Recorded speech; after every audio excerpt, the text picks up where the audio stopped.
A pele constitui o maior órgão do corpo humano, que o envolve e o protege por completo. Ela reflete o funcionamento do organismo, sua cor, textura, umidade, secura e cada um dos seus outros aspectos refletem nosso estado de ser, tanto psicológico quanto fisiológico. É o órgão que separa o mundo interno e externo e, por isso, quando lesionada, pode trazer danos ao indivíduo. Não é à toa que alguns pesquisadores dizem, ao mesmo tempo que nos protege, é a fachada que nos expõe. O mundo contemporâneo possui padrões de estética e beleza bem delimitados e muita gente se esforça para alcançá-los. No caso dos pacientes com problemas de pele, o sentimento de inadequação e o preconceito vivenciados são evidentes diante das exigências de normalidade estética.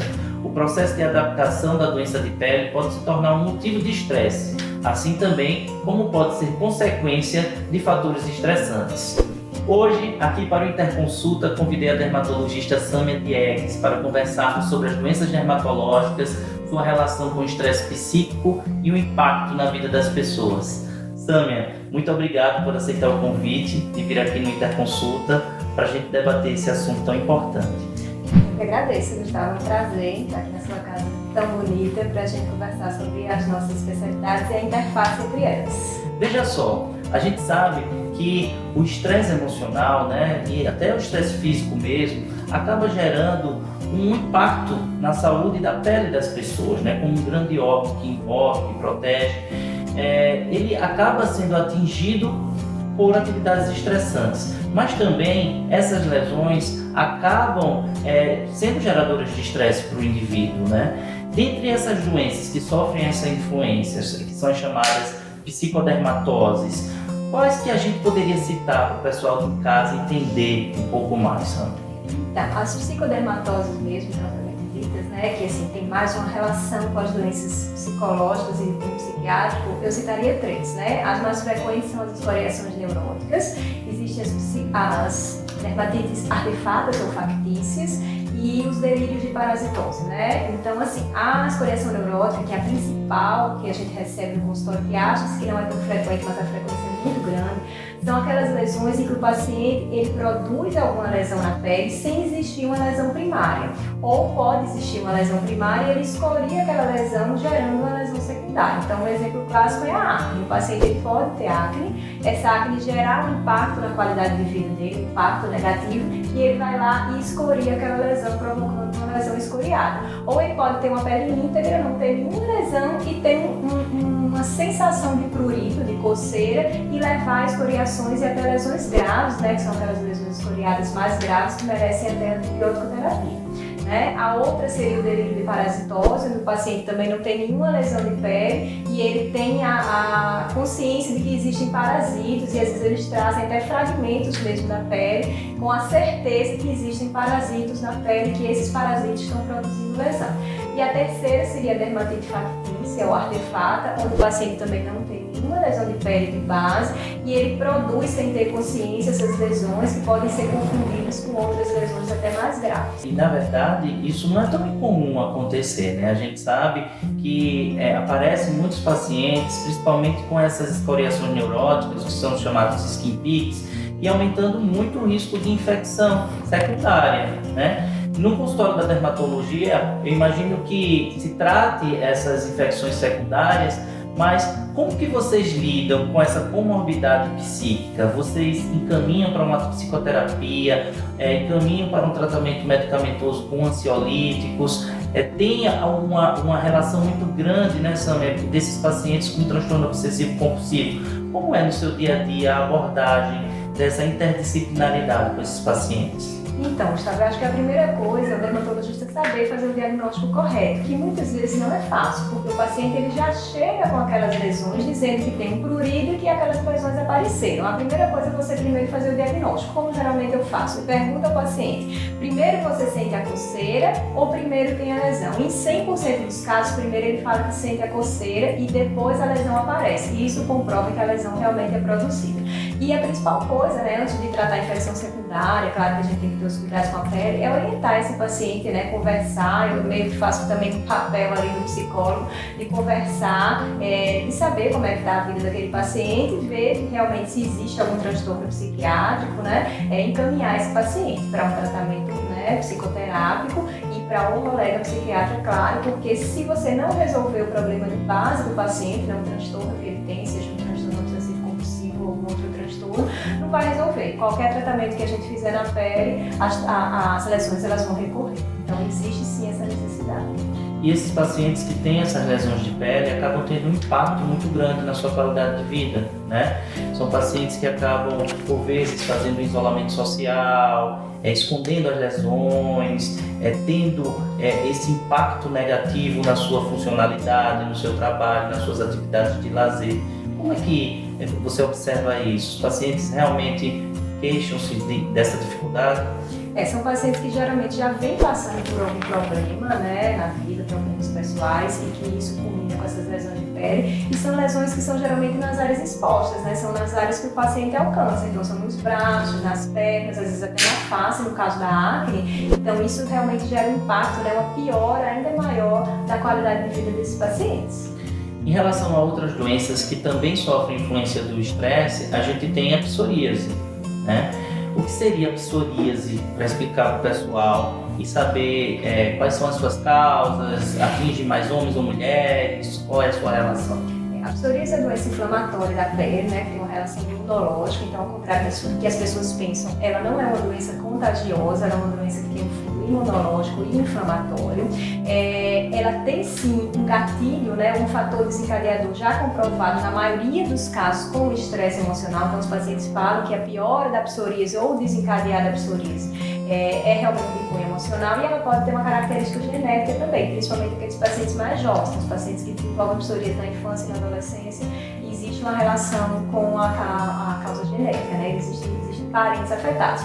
Elas causam lesões que geralmente são nos joelhos, nos cotovelos, couro cabeludo, pode afetar unhas também. São placas, né? Quando na pele, placas eritemadas descamativas, que a gente chama, que são lesões vermelhas e descamativas, e podem atingir até o corpo inteiro. Então isso gera um impacto muito negativo na vida dos pacientes, porque são em áreas expostas, né? É uma doença que, apesar de não ser contagiosa, não existe uma cura, é uma doença crônica, né? Existe uma relação hoje muito grande da psoríase com a síndrome metabólica, então associa-se muito com pacientes hipertensos, diabéticos, tabagismo, obesos, etilistas também, tem uma frequência maior de psoríase.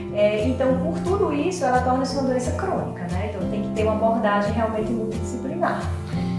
Eu vi estudos, estou vendo aqui estudos que são feitos em pacientes que têm psoríase no Brasil e em outros países do mundo, e num estudo recente na Universidade de São Paulo, que teve por objetivo avaliar o impacto da psoríase no cotidiano dos pacientes, mostrou que mais da metade da amostra desses pacientes referiram insatisfação quanto à aparência física, adaptação psicossocial, nos relacionamentos cotidianos e até nas suas atividades de lazer, né? Isso é muito frequente. É muito frequente porque os leigos, né, quando vem o paciente com lesão de psoríase ou qualquer outra doença de pele, a primeira imagem que vem é que a doença é contagiosa, né? Então o paciente, além de apresentar essa lesão que ele sabe que não tem uma cura, ele ainda tem que conviver com esse constrangimento. Exatamente. Sâmia, outra doença que aparece bastante, né, que as pessoas sabem pouco a respeito dela, é o vitiligo. O que seria o vitiligo? O vitiligo também é uma doença de caráter imunológico da pele, é uma reação, né, onde o organismo reage contra ele próprio, uma doença autoimune, e que essa reação ela provoca despigmentação da pele, né, destruição das células que promovem a cor, né, que são os melanócitos, e aí isso aí gera aquelas placas brancas, que também tem que ter um diagnóstico correto. O diagnóstico é clínico, não existe nenhum exame específico para diagnosticar vitiligo, nem a própria biópsia, o diagnóstico é clínico mesmo. Então o paciente perde aquela pigmentação. E eu falo que o vitiligo é uma doença imprevisível, porque ele tem muito impacto também com a questão psíquica, né? Então o deflagrador muitas vezes é um estresse, a gente vê muito em crianças, é muito comum, né? Em algum estresse emocional desencadear, mas é uma doença imprevisível. Tanto ele pode melhorar com o tratamento, como ele pode não melhorar e disseminar. Então é um tratamento sintomático, a gente trata aquelas lesões que estão em atividade, mas a gente não pode impedir o surgimento de outras lesões porque é uma doença autoimune. E o maior medo que os pacientes têm quando eles chegam no consultório com vitiligo ou com qualquer mancha branca, que às vezes não é vitiligo, eles perguntam: doutor, mas eu vou ficar com a pele totalmente despigmentada, né, igual o Matheus professor Ival? Existe esse mito, né? Existe esse mito de que todo paciente com vitiligo ele vai despigmentar o corpo todo, que não é verdade, né? E além do que também não é uma doença contagiosa. E por falar em não despigmentar o corpo inteiro, creio que existem algumas áreas que são mais atingidas. Que áreas são essas? O vitiligo ele tem muita preferência pelas partes que a gente chama acrais, né? Que são as extremidades. Então, as mãos é muito acometido, as pálpebras, a região da nuca, a face também, né? Infelizmente, a face é bastante acometida. E as áreas de trauma, né? Como os joelhos e cotovelos. Então, levando-se em conta todo esse histórico, né? Essa linha de raciocínio, a gente sabe que a pele acaba sendo uma válvula de escape para as emoções, né? O adoecimento psíquico, ele é evidenciado através dessas alterações dermatológicas. Exatamente, né? Tem pacientes em que a válvula de escape é o intestino, né? Outras são a parte reumatológica, mas muitos se exteriorizam na pele e é importante a gente saber diagnosticar. Samuel, eu andei estudando sobre o assunto, né? Quando eu decidi te entrevistar, e vi que a pele e o sistema nervoso central, eles têm a mesma origem embrionária. E por isso tem uma correlação muito grande, né? Daí surge um desafio para os médicos, de uma maneira geral, para os dermatologistas também, que é enxergar esses pacientes para além da sua pele. A gente conhecer o histórico de cada paciente, como você falou, escutar a sua história, saber seus anseios, seus sofrimentos, seus motivos de estresse, os gatilhos, né, que levam esse paciente a piorar do seu estado emocional. Então, hoje em dia, tratar esses pacientes tem sido um desafio, né? Porque a compartimentalização da medicina, as subespecialidades estão cada vez mais voltadas por ver essa parte fragmentada, quando na verdade ver o ser humano como um todo, né? Como já diz a própria definição de saúde pela OMS, que a saúde é um estado de bem-estar completo, físico, mental, social e não apenas a ausência de doença, né? Então, isso é, de fato, muito importante. Porque muitas vezes hoje pela correria, né, o médico não tem tempo de escutar o paciente. Muitas vezes somente com a anamnese a gente consegue dar um diagnóstico, né, e poder aconselhar o paciente. Se você não é especialista naquele assunto, eu não sou psiquiatra, muitas vezes eu não vou prescrever um antidepressivo, né, um ansiolítico, até porque não é o meu papel naquele momento. Mas eu saber escutar aquele paciente, saber aquela correlação e saber encaminhar o paciente para o especialista para poder ter um tratamento realmente mais pleno. Outra alteração dermatológica que surge com bastante frequência é a dermatite atópica, né? O que seria essa dermatite atópica e como é que ela pode aparecer nesses pacientes que estão sendo influenciados negativamente pelo estresse? A dermatite atópica é uma doença que tem uma relação com a alergia que eu falo, com a asma, com a rinite, né, para as pessoas entenderem. Ela acomete mais crianças, né, o pico da faixa etária de surgimento em torno de 6 meses de idade, principalmente aquelas formas mais graves, mas ela pode persistir, né, uma doença que geralmente aparece na infância, na primeira infância, mas ela na lactância, mas ela pode persistir até a adolescência e até a idade adulta. E como também é uma doença crônica, que não tem cura e que tem essa associação com asma, com rinite, com urticária, você tem que ensinar o paciente a conviver. Eu teria muito mais para te perguntar e para conversar, né? O assunto é amplo, rende muita discussão realmente. Tem outras doenças que eu gostaria de trazer, com certeza teremos outras oportunidades. E você que chegou até aqui, ao final do programa, e gostou, compartilha com seus amigos, dá um like, segue o canal, ativa o sininho, que toda semana tem conteúdo novo para vocês. Um abraço, tchau, tchau.